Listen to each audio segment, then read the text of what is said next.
BetMGM, how to do occupation verification request.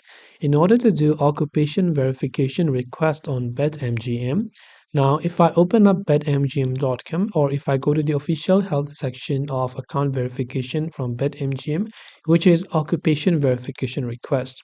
So they say that they prioritize transparency and keeping you informed about the steps, and they would like to shed some light on why they request certain information, particularly details about regulatory obligations and verification checks, and know your customer checks, confidentiality and privacy, supporting documentation, account restrictions, and additional resources.